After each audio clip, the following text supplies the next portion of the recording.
Good morning. Good morning, good morning. Thank you, please. Thank you. Good to see this cabinet and the staff together here. Thank you.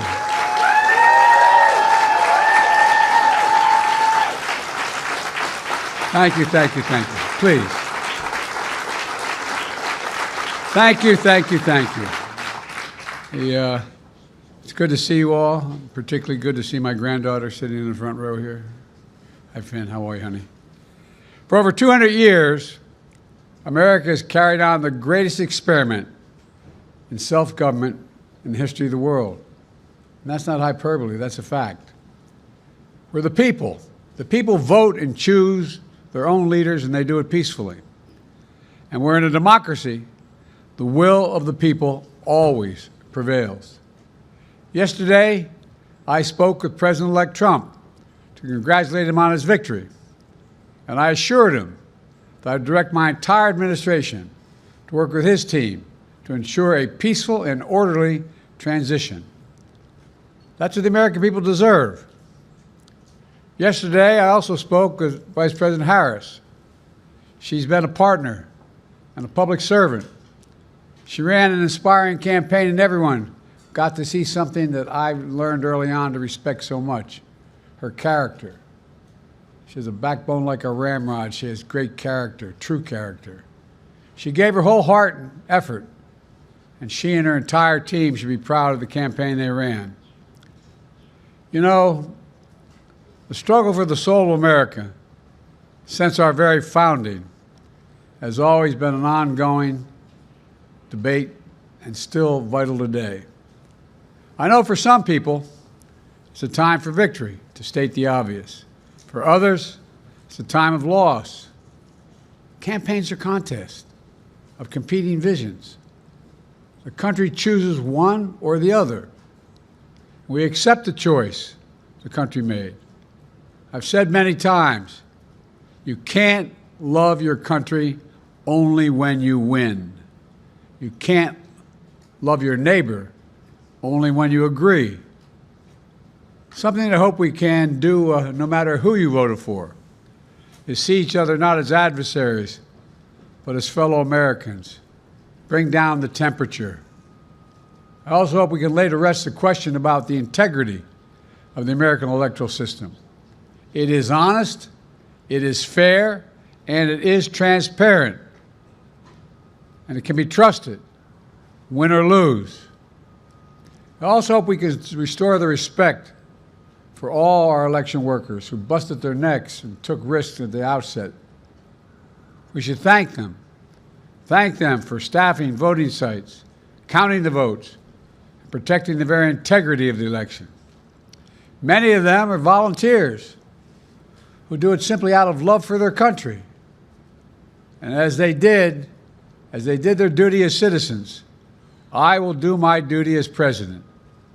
I'll fulfill my oath, and I will honor the Constitution. On January 20th, we'll have a peaceful transfer of power here in America. To all our incredible staff, supporters, cabinet members, all the people who have been hanging out with me for the last 4 years, God love you, as my mother would say, thank you so much. You put so much into the past 4 years. I know it's a difficult time. You're hurting. I hear you and I see you. But don't forget all that we accomplished.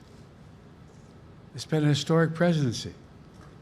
Not because I'm president, because what we've done, what you've done. A presidency for all Americans. Much of the work we've done is already being felt by the American people, but the vast majority of it will not be felt over the next 10 years. We have legislation we passed that's just only now just really kicking in. We're going to see over $1 trillion worth of infrastructure work done, changing people's lives in rural communities and communities that are in real difficulty because it takes time to get it done. And so much more.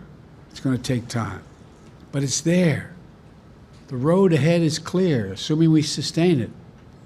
There's so much we can get done. and will get done based on the way the legislation was passed. And it's truly historic.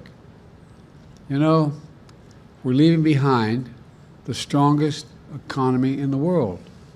I know people are still hurting, but things are changing rapidly. Together, we've changed America for the better. Now we have 74 days to finish the term, our term. Let's make every day count. That's the responsibility we have to the American people. Look, folks, you all know it in your lives. Setbacks are unavoidable, but giving up is unforgivable. Setbacks are unavoidable, but giving up is unforgivable. We all get knocked down. But the measure of our character, as my dad would say, is how quickly we get back up. Remember, a defeat does not mean we are defeated. We lost this battle. The America of your dreams is calling for you to get back up. That's the story of America for over 240 years and counting. It's a story for all of us, not just some of us. The American experiment endures. We're going to be okay, but we need to stay engaged. We need to keep going.